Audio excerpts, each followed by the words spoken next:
Hey there, it's Bartholomew Perez, engineer, realtor, author, investor in California and Florida. Yesterday, enlightening moments. I had the privilege to speak to one of my good friends growing up since seventh grade, and it was an exchange meeting of the minds where I knew growing up there was something special about this person. I knew that we were both gifted and talented in ways that might not have been recognized by the system we were in or born into, but we knew that about one another. And yesterday's conversation was about reflecting how far we've come, where the environment we grew up in was not the most favorable conditions.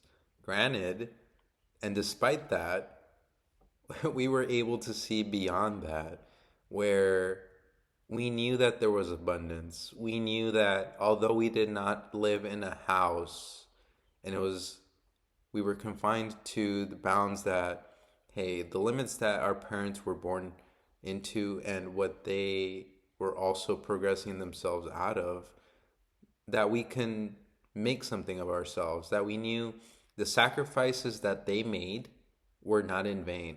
And there was left up to us to make sure that we take full advantage of the privileges that we have.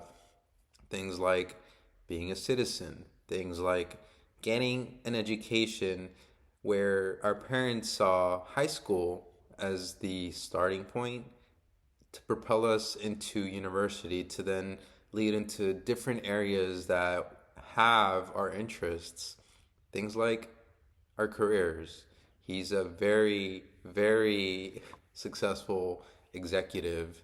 I am what I consider myself my version of success for an engineer and real estate professional and still growing. We whenever we've come into contact, it's always from a place of growth where I'm proud of him, he's proud of me, I'm proud of me, he's proud of himself.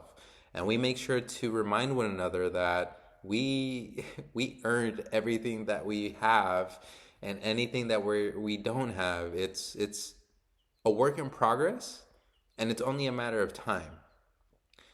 One of the stories that he shared with me towards the end was about fleas.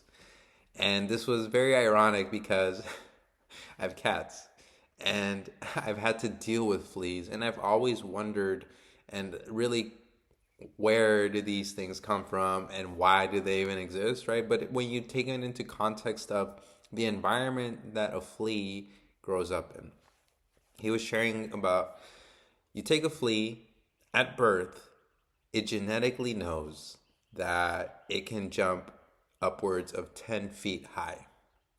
That's what it does. That's what fleas do, and that's why they're so great at going between pets and be able to find a comfortable living space until they're gone.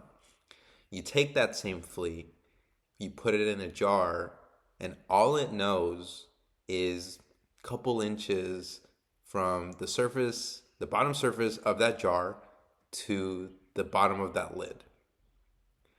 Although it has the programming to be able to do the 10 feet jumping, it can't, because the environment was a limiting factor. It believed it could only jump that high because of where it found itself. How is this relevant? Well, we reflect on where we've come from always.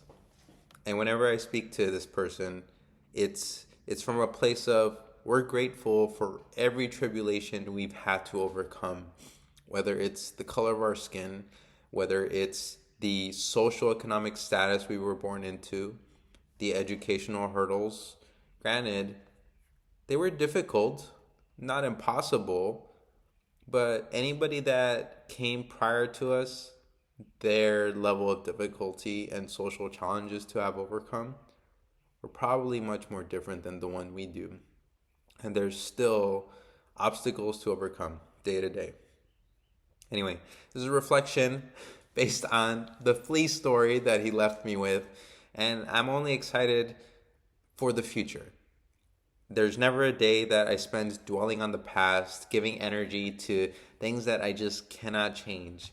And we talked about, hey, if we could build a time machine, would we go back and change certain circumstances that we found ourselves in? No. Because those events make us who we are. And if they're any different, if they played out any different, we might not be the same people we are today. So, Bartolome Perez, reflecting, signing off, to be continued.